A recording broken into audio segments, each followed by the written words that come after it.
Well, welcome everybody to another edition of Last Christian. My name is J.D. Williams, located here in beautiful East Texas, and joining me from New York City is my co-host, my good friend, my brother in Christ, Mr. David Paxton. How things going up north, David? New York City, get the rope. Still always remember that. I get that all the time from my friends around the country. Yeah. But we even have another special deal. We got someone from outside the country this time. So you tell us a little bit, and then I'll tell them a little bit.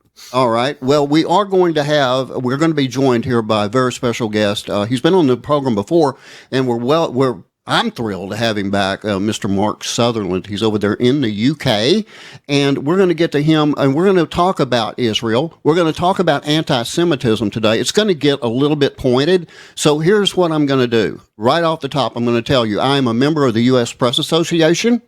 The comments that you hear today, yes, many stations are going to run disclaimers on it, but it's all factual, and you can look it up. It's been reported by the New York Times. It's been reported by CNN and by MSDNC. It has been reported worldwide. There is anti-Semitism, and we're going to expose it, and people aren't going to like it. But if you just do some basic elementary school research, grab your kindergartner, and they can pull it up for you online. That's just how clear it is, and it also meets up with Bible prophecy in leading us toward the last days, toward the rapture of the church, toward the coming great tribulation period, and ultimately to Jesus' second return. So y'all hang in there with us. We got a lot of ground to cover, so I'm not going to mess around. I'm going to get right to the news, David, get it out of the way, and then... So you people, you've been forewarned. Yeah. It's going to be a great show. Yes, it is. So let's start with this one. Okay, this is important to those of us here in the United States, and I would say now that the world is beginning to focus on it even more, and that is, well, they used to call it, Muhammad Ali versus Frazier 2, Muhammad Ali versus Frazier 3. Well, this is Trump versus Biden 2. From Feature Story News in Washington, I'm Nick Harper with the Week in Review. This week, US President Joe Biden and former President Donald Trump won enough state delegates to secure their party's nominations. It means November's election will be the first presidential rematch in nearly 70 years.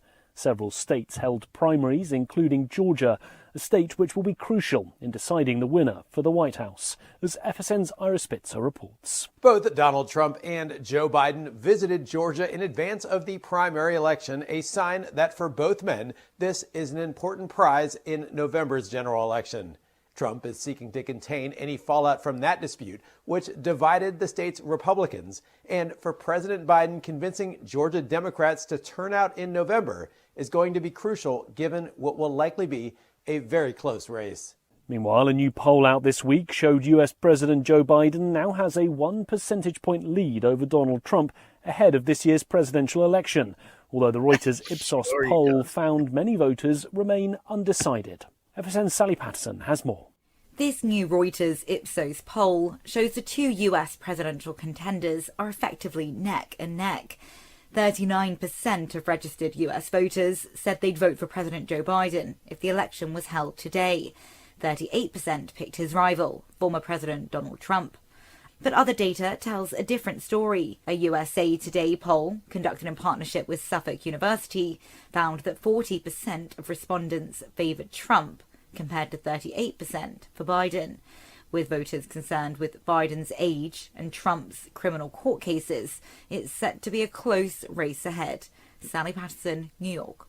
And the only way that race is going to be close is if they cheat. That is the only way. Let me tell you this. The poll that they just cited is stupid. It's not true. President Trump holds about a 9 to 10 point lead over Biden nationally. The last time that we saw a blowout like what I anticipate was in, 1980, I believe it was 80, maybe 84, when Reagan ran up 49 to 1 states. Well, Trump may beat that. David, I've even seen polls where Trump is within 20 points, and I know that's a lot of points, but not for New York. And that's where he's behind by 20 points. And a lot of people in New York. I don't buy that either. Correct me if I'm wrong, but I don't think many New Yorkers are going to admit that they're going to vote for Donald Trump, even though they might. Yeah, they won't admit it, but I mean, I obviously have a lot of friends here, and I don't know anyone who likes the current ice cream clown. So be warned and be educated here that, in my opinion, this is my personal opinion as a United States citizen protected under the United States Constitution, Trump's going to beat Biden. And the only way that he's not going to beat him is if the Democrats cheat again. That is they definitely have to. Yeah, that is they're my gonna have to ramp it up this time. Personal opinion. Okay, here's the next one, and I'm not going to run this on forever because we got a lot to cover. So I'm just going to do. I'm just going to cover this one real quick because I think it does need to be delivered. Let's listen to this.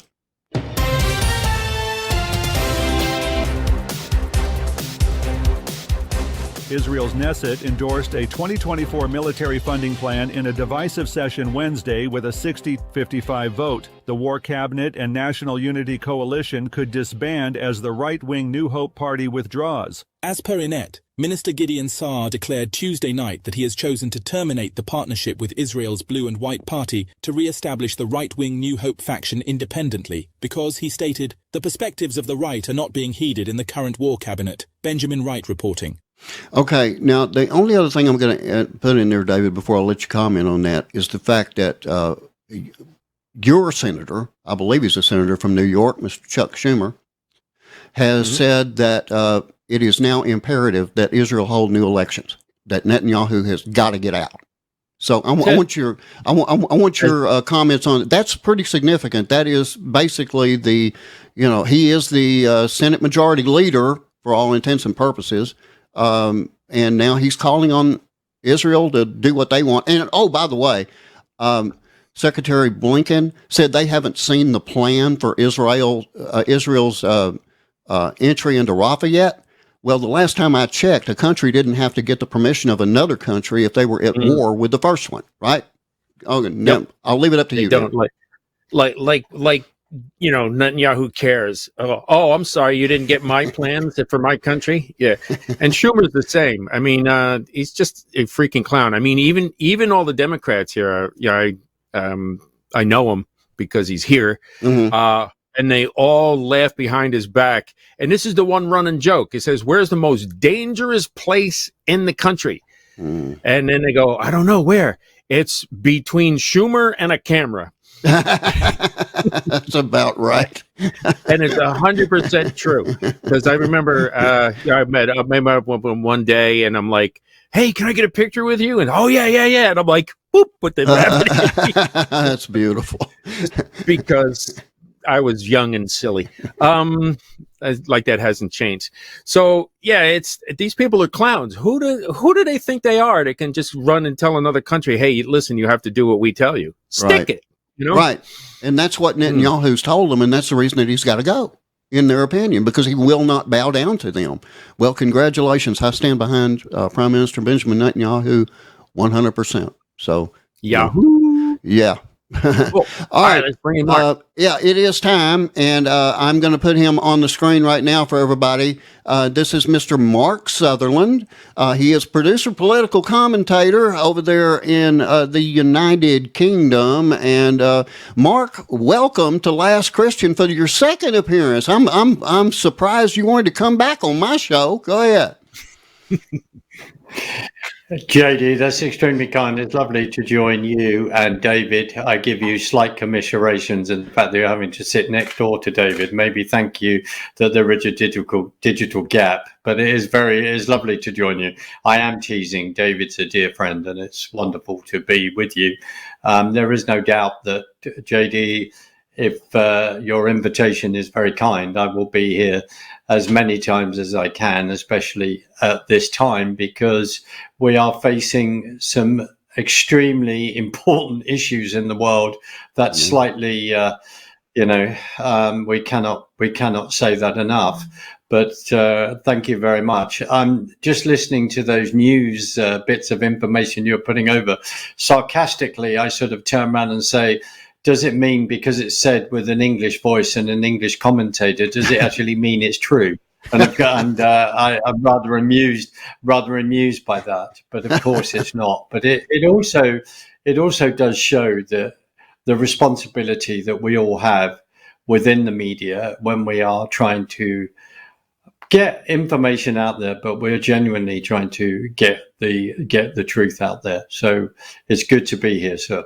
Well, amen to your comments there. I appreciate it. And again, Mark, you are very welcome here anytime. I know the last time that you were here, we were able to get into a lot of topics, but we've got a very special one today because anti-Semitism is running crazy all over. And I know that you're extremely concerned there in the United Kingdom about what is going on. And I do have 3 video clips that are available to me. And Mark, I'll let you introduce them as you wish, and I'll play them again. Now, these are being used. They are in the what do you call it? General domain, public domain, whatever. But we're anyway, using them for news purposes. Yeah. And this again, I am using this. I'm putting a cover on this from the U.S. Press Association and my ability to play those events, which are true and factual and current. So I want to add something too, if I may. Yeah. Sure. So for those of you, and this is your first time meeting Mark, you're going to find out not only is he extremely well versed in all the political stuff that's happening today, but primarily how it ties in with the Bible and the prophecy that we see, and he sees it from outside. I know, this is American-based radio show, even though, we are in 100 and some odd countries on 60 different radio stations. We are worldwide, but sometimes we can't see outside ourselves. So it's extremely enlightening to have someone from outside who's on the same page telling us what he sees from over there and basically telling us to wipe the egg off our face. Yeah. Amen. So thanks, Mark. Well, let's get going. Let's get going. We got a lot to cover here. I'll tell you what. I'm going to play this clip, Mark, and then you give us the what about? How does this all fit in? Okay, I think that'd be probably the best way to do it. So here we go. Clip 1. Well, the Balfour Declaration is a decision by the British Cabinet issued on November 2nd, 1917, by which Britain committed to doing all it could to facilitate the establishment of a Jewish national home in Palestine. It may even be said to be the first document that ties nationality and peoplehood to a territory as justification for an act by a state. The British were part of a wartime alliance. It would have been unthinkable for them to have issued a commitment regarding territory that was being conquered from an enemy without the agreement and the acquiescence of its allies. Well, I'm going to read to you the Cambon letter, a high figure in the French Foreign Ministry. It was dated June the 4th, 1917. It would be a deed of justice and of reparation to assist by the protection of the Allied powers in the renaissance of the Jewish nationality in that land from which the people of Israel were exiled so many centuries ago. The French government, which entered this present war to defend a people wrongfully attacked and which continues the struggle to assure victory of right over might, can but feel sympathy for your cause, the triumph of which is bound up with that of the Allies. I'm happy to give you herewith such assurance. Sokolov also met with Pope Benedict XV and received from him what one might say was a kind of a blessing, in which the Pope said that we will be good neighbors. And then in Washington, Louis Brandeis approached Woodrow Wilson, and he extracted from Wilson a secret agreement to support the Balfour Declaration. Wilson even saw the actual text of the Balfour Declaration. Now, it had been clear to the Zionists that if there wasn't buy-in, certainly from the French and the Americans, there would be no British commitment. So, in a way, the Balfour Declaration is much more than a British declaration. It's an allied declaration. And at a time when there was no United Nations, no League of Nations, the consensus of the Allies was all there was by way of international legitimacy. And so the British knew when they issued it that they weren't suddenly going to be contradicted out of Paris or Washington. Quite the opposite, they would be supported.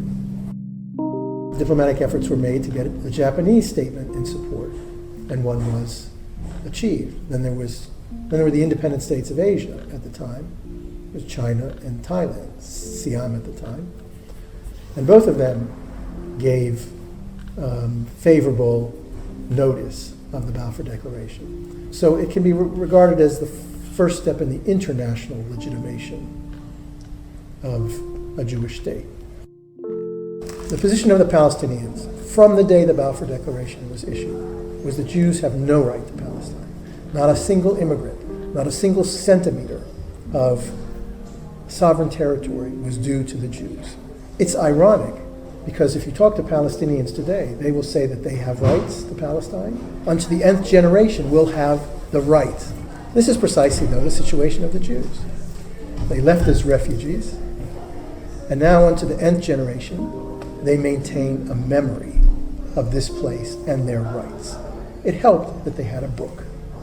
And in that book, it was all written.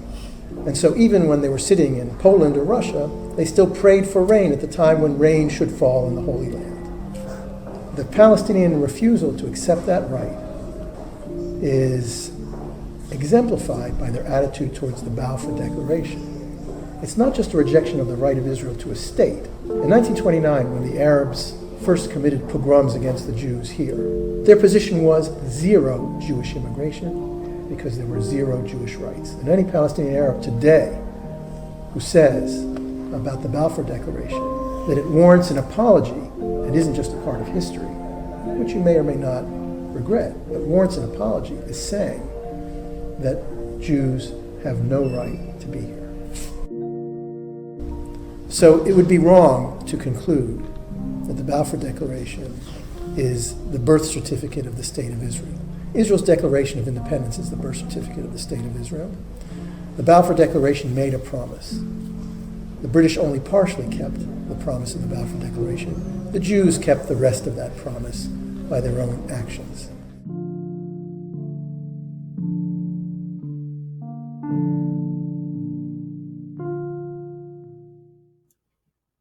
Okay. Now I'm going to immediately bring you back in, Mark. And by the way, the description of the video that you just saw, including the link, will be included in the description section of this video for those of you that would like to go to that particular channel and subscribe there and learn more. We invite you to do that and encourage you to do that. Mark, can you give us a little indication now of what exactly that was all about? Well, one of the most important things is that we have to study history. And of course, we can all be accused of how we interpret history. But it's really, really important that we do. We have to study things to work out why we have arrived at a particular point.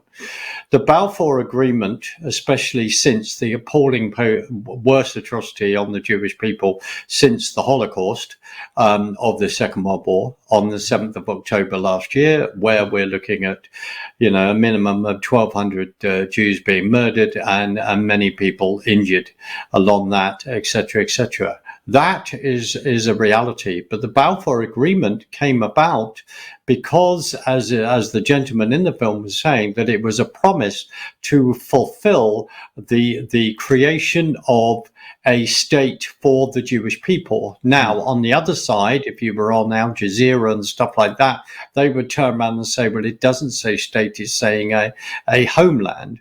Well, the issue is this, you know as well as I do, that the Jews, that is their homeland, the homeland within Israel. That is it. That is their national homeland. That's where their roots are. And it'd be a bit like, for argument's sake, David being dispersed from New York as a New Yorker, born and bred, and then saying, well, that is my homeland, which is New York. And then eventually, 2,500 plus years later, coming back to New York, so to speak. That may not be a brilliant analogy, but the fact is that it's trying to say the roots. Well, the roots are of a nation thousands of years old, but 75 years new.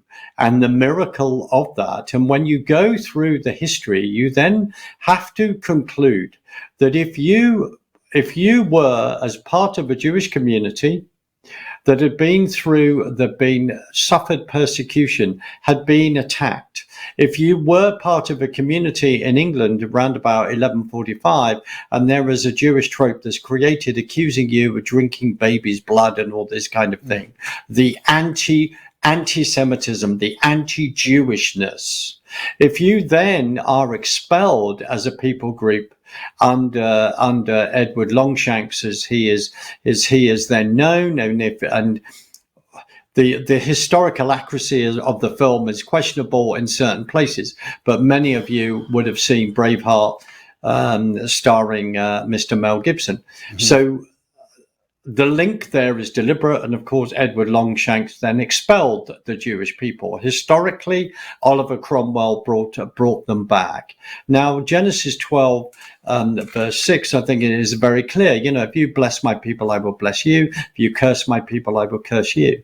Right. The reason why I'm here, the reason why I'm talking about this, is because of then discovering, after all that we've been through over the last few years with all the health challenges of mandates and all the disruption to our lives and all the lockdown stupidity that we've seen on this side of the pond and also with you, is that within a movement which would call itself the Truther movement, suddenly there, to me, this is my personal opinion, was then discovering this anti-Semitism within that and how upsetting that is. And the reason why I've asked you to show that film is that we have to begin the story of history and we have to put it in a historical context. Mm-hmm. And that's what's really, really important.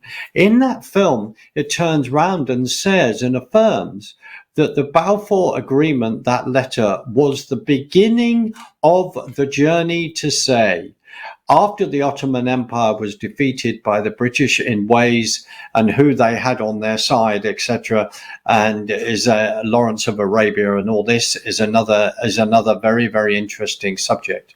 But we have to put it in a context that huge empires were ending, Ottoman Empire, mm-hmm. and nation states were being formed. Right. And what happens is because there has been constant war, aggression within the Middle East, then people turn around and say, well, we need to look at this piece of paper. We need to go back here and say, this is how things were started and this isn't right. And people came into the land and they dispersed other people and they stole this and stole that. Yeah. Okay. That's slightly aside, because the big, and we're going to bring this back. The big thing, of course, that is not shown in this film, as Bible-believing Christians who are doing their best to understand what the prophetic God rollout is saying, mm-hmm. is that has to be in context. When we look at the Old Testament, there is about Israel. When we look at the Old Testament, when we look at the New Testament, Jesus then arriving. Can I just say this controversial subject and remind people that Jesus is a Jew. Jesus is Jewish. Amen. The Jewish Amen. Heritage of Christ. Mm-hmm. Now, Judah and Samaria, the area of Judah and Samaria. The clue is in the word Judah. Judah. Mm-hmm. This is where the roots of the Jewish people are. And just to point out something at this present time, there are 8 million, just over 8 million Jews in Israel at the moment. There are approximately 8 million outside Israel. So there's a population of 16 million Jews within the country. During the Second World War, at the time that the Balfour Agreement was written, there was no way that he knew or the League of Nations knew that the Second World War, now this is interesting, was going to come down the line on one hand, but we also knew the way the Treaty of Versailles was created. So it put Germany in such a position where it was economically, understandably bankrupt. It was on its knees, but it then began to build resentment. And then Hitler comes along, and the rest is history, to then restore pride within a nation, which is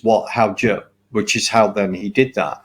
The fact that we then have the industrial complex of I.G. Fairbairn creating the fact that you put all the pharmaceutical companies together and then create Cyclone B that gassed 6 million Jews. Why am I saying this? What I'm urging your listeners, your viewers, is to, in many ways, I'm not asking them to agree with me, and many of them will, but I'm asking them to go and do the research and come to their conclusions. Right. And at times it is nuanced. At times it seems complex. So when that letter was written, no one knew that 6 million Jews were going to be exterminated in concentration camps under the final solution within Europe. So let's hold that in context. Within the UK framework, theologically, the Pentecostal movement within the UK in the late 30s would even think that they were the new Israel, right? That is what was happening. And that's this whole thing in regard to replacement theology, which is an issue which to me is a no-no. So what we actually see here is Bible prophecy. It's really huge. It's actually to the day of 2,500 years later, because the Jews were exiled and then they didn't repent. So they were exiled again and multiplied it to like 2,500 years and change. It was exactly to the day of May 14th, 1948, that they were prophesied to re-enter the land. So we're going to talk about that. We're going to talk about how we are supposed to honor our elder brother, regardless of whether apostate or not, and pray for their return to the Messiah. So we see that coming up. We're going to look into Romans chapter 11. We're going to look into Isaiah, and talks about how Israel will be back in the land, which is unheard of, that they even have their own language again after all this time. It's just crazy. So it's clear Bible prophecy, regardless of who you think brought it in, this and that and the other. God can use anybody. He used Cyrus. He used, so many different people who were worldly. But we're going to talk about more of this in the second half. We are looking forward to it. We're excited. Mark, thanks for being on the show again. Amen. We'll catch you guys in the second half right after this.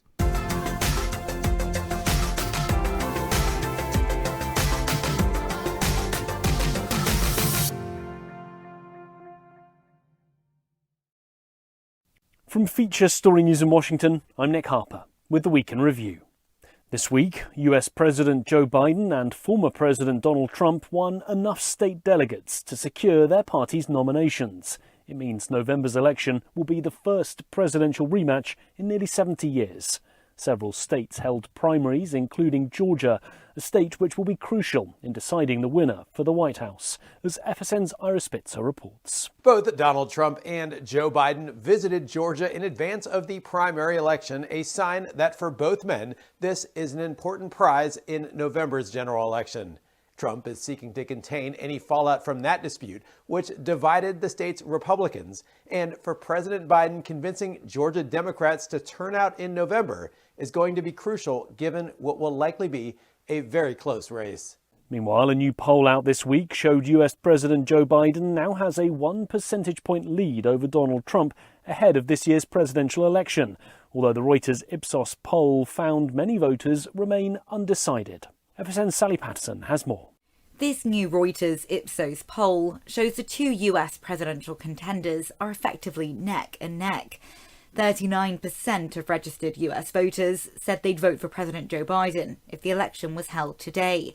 38% picked his rival, former President Donald Trump. But other data tells a different story. A USA Today poll, conducted in partnership with Suffolk University, found that 40% of respondents favoured Trump, compared to 38% for Biden. With voters concerned with Biden's age and Trump's criminal court cases, it's set to be a close race ahead. Sally Patterson, New York. This week, a judge in the US state of Georgia overseeing one of Donald Trump's trials ruled the lead prosecutor, Fani Willis, can stay on the case, but only if she removes the lawyer she had an affair with. The interference case revolves around Trump's efforts to overturn the 2020 presidential election result. While in New York, the Manhattan District Attorney requested Donald Trump's hush money trial be delayed by 30 days.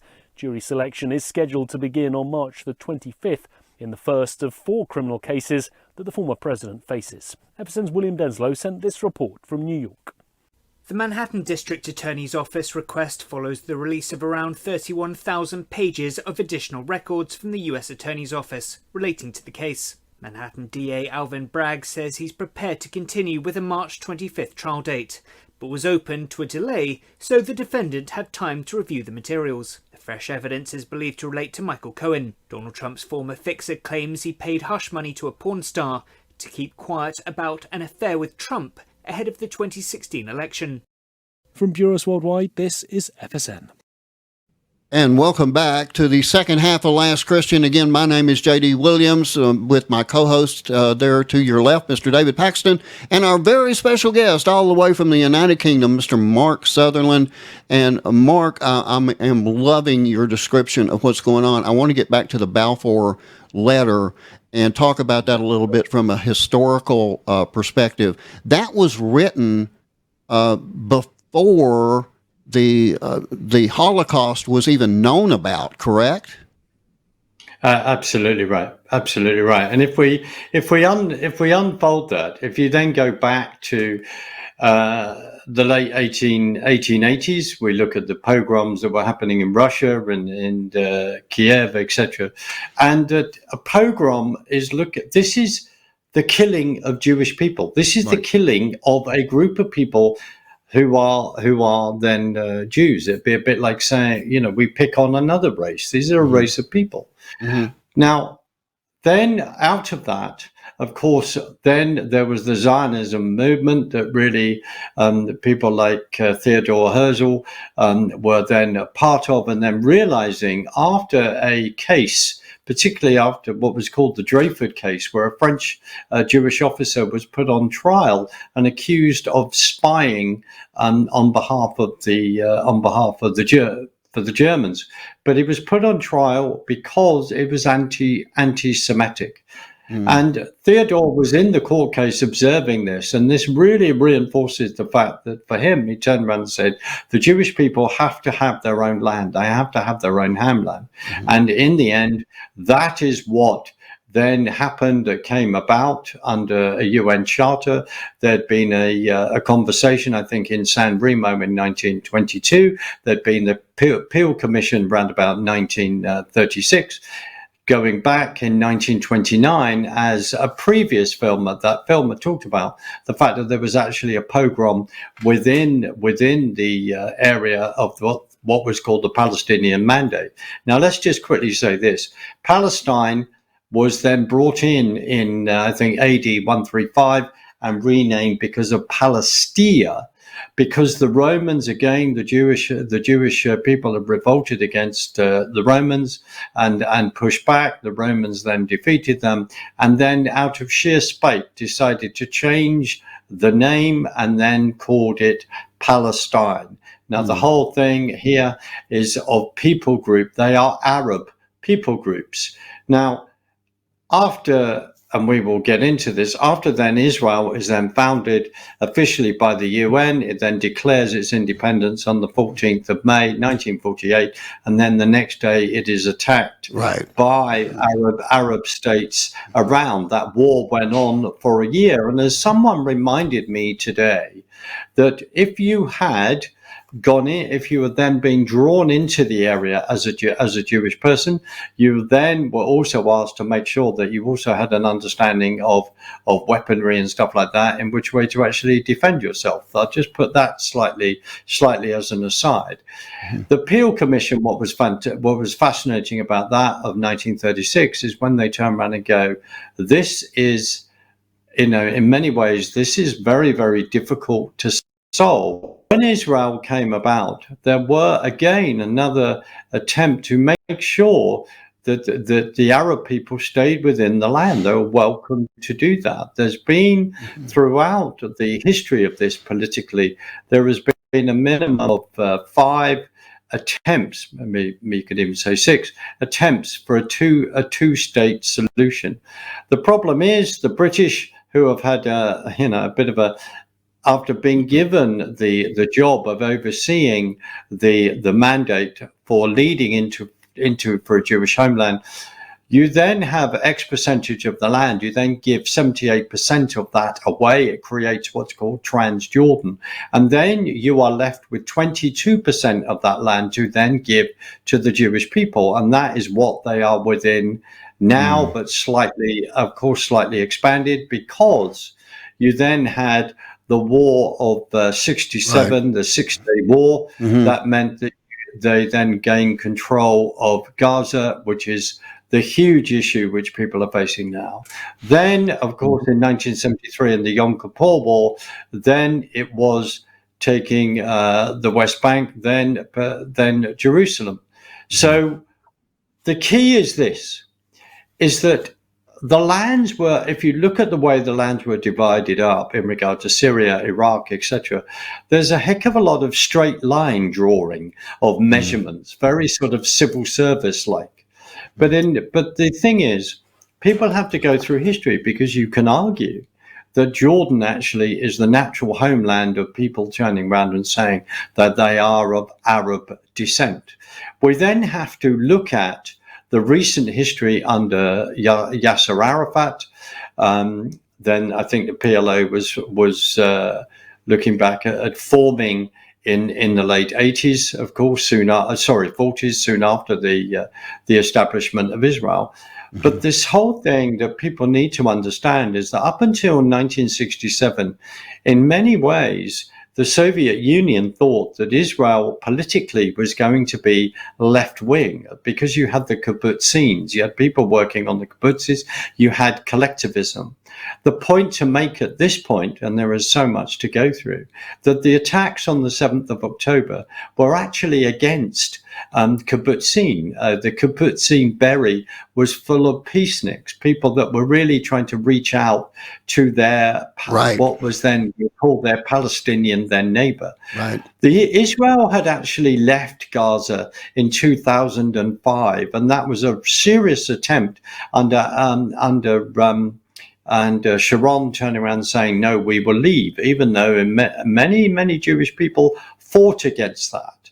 The land they had gained through war, and personally, on a personal opinion, looking back now, and hindsight is a wonderful thing, is that they should never have left that. Now, of course, there's been Intifada 1 and 2, and there were huge campaigns of bus bombings, etc., in recent time. Of that, there is no doubt, where the opposition has used violence. And if we go through years and years and years, we remember the Munich Olympics, I think, of 1972, where the Israelis where they're taken as hostages and all that. I say that because there's going to be Olympics this year. I do not want to see anything like that at all. Now we're building up to that. Now let's just put this quickly in a modern context, just to remind people. If you've got people on your street going, of your cities, up and down America, this is happening, up and down Canada, this is happening, up and down the UK, this is happening, and within Europe. When groups of people are singing from the river to the sea, from the river to the sea, from the Mediterranean to the Lagad River, you are looking at the extermination of a people group, of a nation, which is the Jewish people. You are saying we wish to exterminate them. The sad thing is, and I do not want to see any loss of life within Gaza on both sides. I do not want to see that. I'm not sitting here going, oh, yippee, isn't this fantastic? No, it's awful. It's absolutely awful. But let's just remind people, on the 7th of October, a terrorist group attacked Israel. Israel have a right to defend themselves and then responded. If you go back to 2005, when they withdrew from Gaza, and within weeks, there was a election, and Hamas were elected as the governing body of Gaza. right. What then happened is that they then took out all of their opposition, whether it's PLO opposition, Fatah, etc., etc. They killed them. They execute them, or they threw them off roofs. So they have been in power since 2005. When the Israelis left, they left in Gaza an infrastructure of being able to produce fruit, and other plants, etc. In other words, there were businesses there that they could have used. They ripped those businesses up. They then used the pipework that was there to water those businesses, and they created rockets. And then by having the relationship as they are a proxy with Iran, within a very short time, that technology then accelerated, and they were then starting to use the whole of Gaza as a rocket launching pad to fire into Israel. What has happened with their Iranian proxies and being financed from Qatar, and the leaders of Hamas were living a $1 million, $1 billion lifestyle with Ferraris and all that rest within Qatar. This is known. And the reason why we have seen the explosion on our streets is because we see a conversion of the left wing with Islamism. That's what we have seen. And I just remind everyone to say, if you are singing from the river to the sea, you are asking for the extermination of a nation. You are asking for the extermination of Jewish people. And that doesn't just stop within the borders of Israel. And just to remind everyone, Israel is the size of New Jersey. David can pronounce New Jersey better than I can. They are there. The Israel is the size of Wales. And if you look at the United Kingdom, Wales as a nation is to the left of England. That is a fact. And they are then surrounded by Muslim countries. And I will say this. I want to see people that are calling themselves, that say they're Muslims following Islam. We need to see these people come to Christ as well. Amen. Because Jesus is the only answer within this situation. But as David has quite rightly pointed out, this is prophetic. And of course, then that leads all the way back to Abraham and the promise of the land. Israel, and as David has quite rightly said it isn't about bringing back a people that believe in God. It isn't about that, but it is also about bringing back the people, because God has made a promise and God will not be mocked. And we are in an environment within an environment. Yeah, go on. Sorry, sir. There's, the Lord has really been, showing me the contracts that are in the Bible and in the stars and in everything. There's written contracts. One of them is called an adhesion contract, where it's one-sided, as opposed to a bilateral contract where we both agree on something. When Abraham, it was before the father, what happened when God made the promise to Abraham? He put him to sleep. So Abraham has nothing to do with it. There's nothing he can do to affect that promise whatsoever, because it's God made the promise. He walked through the sacrifices in the pillar of fire all by himself. In other words, this is irrevocable regardless of what you do. That's my story. Absolutely. No, David, thank you, because it's absolutely brilliant. And the thing is, we're in a world, and we look at the media, the way the media is discussing this. The media is going, there's 33,000 people that are being killed in Gaza at the hands of the IDF. Well, let's just address that very quickly. Those figures come, I'll say it again, any death, it's sad, right? But the Israel did not start this. A terrorist group has started this, and for many, many years has been firing rockets and has Intifada 1, 2, Yasser Arafat, the whole lot. And and if we go back to the Oslo agreements, even saying, "Oh, great, we've got this peace agreement," says Clinton, and then Yasser Arafat will address people in English, and then he address people in Arabic, and the address in Arabic is actually reminding the people of Arab states is to turn around around and say, if you remember a particular war, you will understand what we're doing here, which is the whole thing of Takrir, the whole thing of being able to lie to the people that are your enemies. And that is not understood within the West. And people thought, oh, we've got the Oslo agreements. And time again, Yasser Arafat would have of those negotiations, and then violence and threatening violence. But just coming back to where we are now, if you look the figures of saying there's 33,000 people that have died, well, those figures come from the Hamas, the Ministry of Health within Gaza. A large number of those amount, even if you said 12 to 15,000, are actually Hamas fighters that they have killed, maybe more. The other thing is, when they talk about children, that could be, and I mean, it breaks my heart really, because you've got to remember that since 2005, they have indoctrinated through the education system, etc., young people who turn around and go, and whose mothers, they have so many, they want to have more children so that they can then become martyrs, so that they can then go, the greatest thing they can do is to blow themselves up and then go and have their 72 virgins. I do not say there's a reason for that. With any great solace. I am upset to say that. Go, David, sorry. No worries.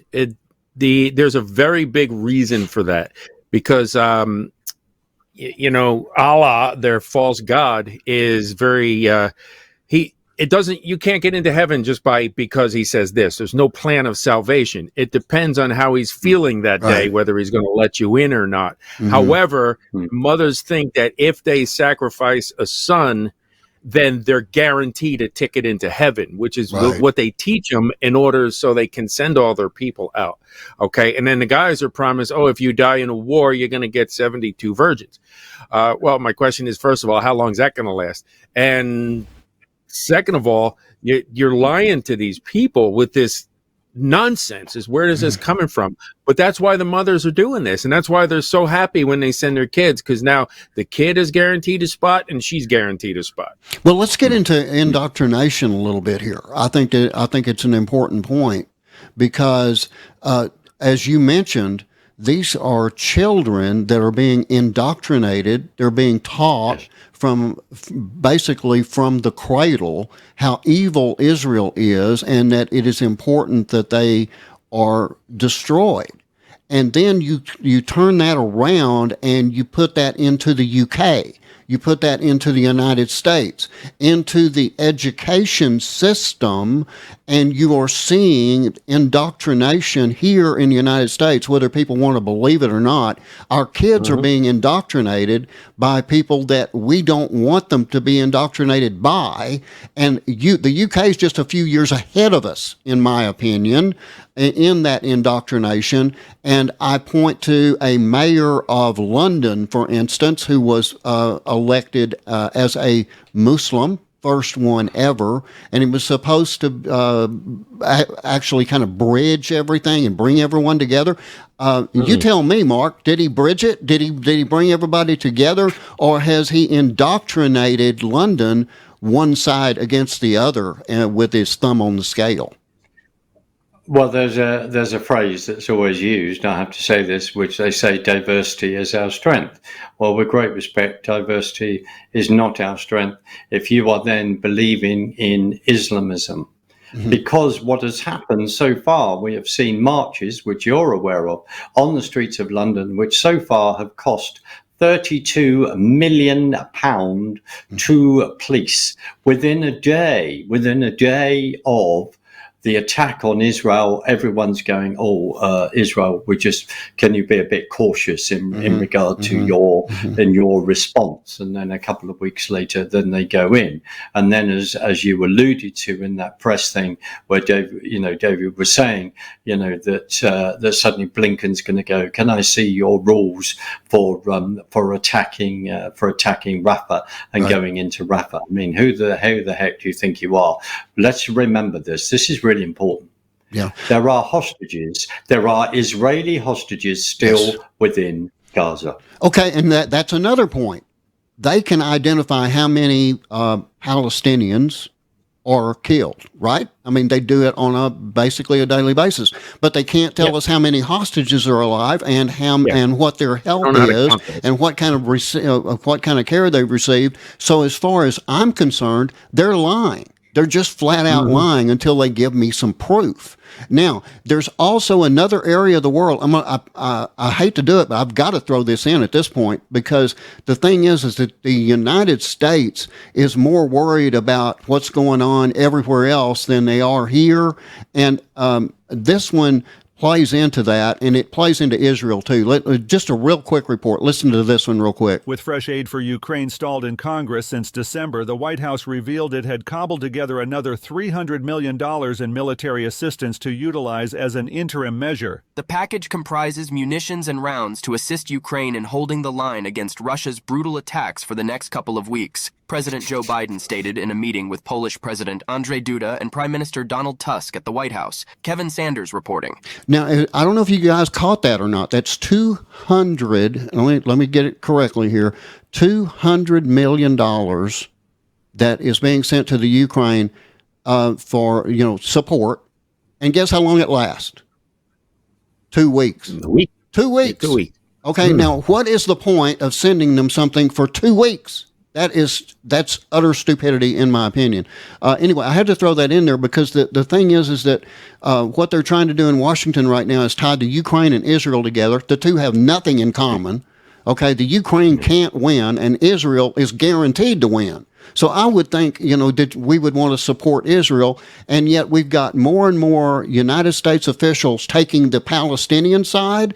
You see where Biden is very worried he's going to lose the Arab vote. And in places like, what is it, David? The big state out there is Dearborn, Michigan. Michigan. They are afraid that they're going to lose that. And Mark, I've been saying this for well over a year, close to 2 years now. The United States is about to pick the wrong side, and when it does, all hell breaks loose. That's it. Okay. So with that, David, go ahead. You were in the middle of a discussion with him. We've got 7 minutes left, so let's keep going, Mark. Well, I completely agree. It's something that deeply concerns me, of course, is what's happening on your border. But the other thing is look at how this is all politically driven, as it's the Biden administration, as Obama must have his earpiece in, speaking to Biden and telling him how to get on and off the stage very badly. I mean, this is I believe a reality, because if you look at the Biden administration, the same people that were in the Obama administration are in the Biden administration with promotion and with all of that agenda. When you have reached a point when Biden turned around and says, I'm going to fly in 300,000 illegal immigrants by plane to relieve the pressure on the border. Excuse me? Well, there is a very easy way to relieve any pressure on the border, which is to actually make it far more secure than it is at the moment, and to actually plug that. Now, the whole Ukraine-Russia is a massive subject, and I will throw this in. After a few weeks, Boris Johnson, there was opportunity to actually negotiate a peace with Russia. Right. And then later on, a year later, then Boris Johnson's flying out there making sure that doesn't happen. But it's very interesting how he then is caught last summer in Texas. I wonder if he is meeting with any of the military industrial complex companies that we shall not be named, but I know where they are within the great state of Texas. Let's throw that out, because this is the reality. And I agree with you, JD, and I am absolutely petrified on the judgment on our own nation. Remember, we are within a world, and we look at all the media, we look at all these supposed media commentators, like if we take people like Piers Morgan and all the rest, and et al. There is one factor that is never discussed, because this is where we have moved. We have moved so much away from our Judeo-Christian culture within the West that we have forgotten the fact that there is a God of the universe. There is a God that has created the world, that has created you and I in his image, and that means male and female, and that's another discussion. We look Right. at full frontal attack of cultural Marxism through every single institution. Now, as someone over here has said, I think Peter Whittle, who's fantastic, doesn't want to say that, this is not a sort of cultural war. This is an ideological war. And this is a clash of civilizations and the history. People do not know their history. No, and that's we correct. have to then go back, through it. And you to reach a point on the streets of London, I know I've sent the footage. Whether we have time to show it, it's another thing. And let's put this in context. 2-3 weeks ago, maybe I think it was 3 weeks, the projection of the river to the sea was actually projected onto Big Ben, onto the icon of Big Ben in London. And again, I just reiterate this. The river to the sea means the extermination of a people group. It means the extermination of a land. And this, I didn't get a chance to say this, and I want to underline this. This is about a promise that God made, but this is about God. Because he, as I said, he will not be mocked, and all the nations will be brought to that part of the world to have a word with him, but for him to have a word with them, basically, they have. And if we put it in that sort of modern context, they have turned their back on him, and we have as a nation. I look at our heritage, and JD, that's why I'm concerned for the United States of America, because there are many Americans in Main Street that stand behind Israel. Absolutely, shoulder to shoulder. There has been never a time in so an obvious world where administratively you are not standing with Israel. However, we don't necessarily get time to go through the nuances, sadly, of Henry Kissinger's behavior in the Yom Kippur War with Golda Meir and all the rest, because that is a reality. Yes. Go. We have 2 minutes left, so take a minute of that and we could take us out. But it's clear, we have so much to go over and talk with you about. We're going to have to roll this over into another show. Absolutely. So take a minute, take us out, and then we'll end the show and we'll bring you back right on the next one. Right, that's very, very kind of you.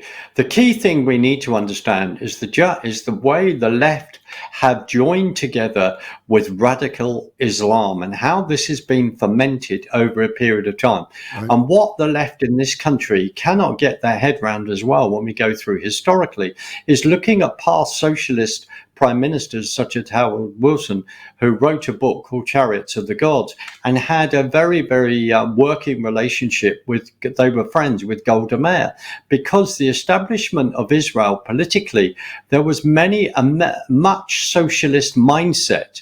And that really, in many ways, you could argue politically, that began to change in certain groups in 1967. And we look at all the technological blessings that have unfolded from that. But I just want people to hold that in their mind collectively, because those people, as I said, of a collective mindset, were the people that were greatly attacked on the 7th of October.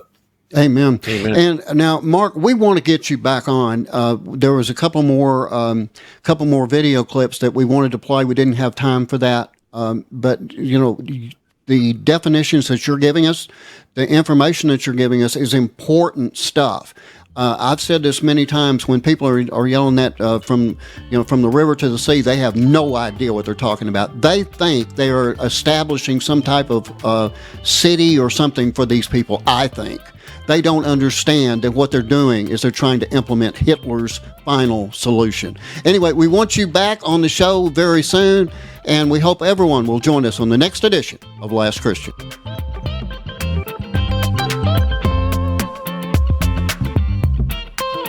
Thanks again for joining us today for the Last Christian Radio Show. And be sure to tune in every Tuesday, Thursday, and Saturday right here and at www.lastchristian.net. Until the trumpet sounds.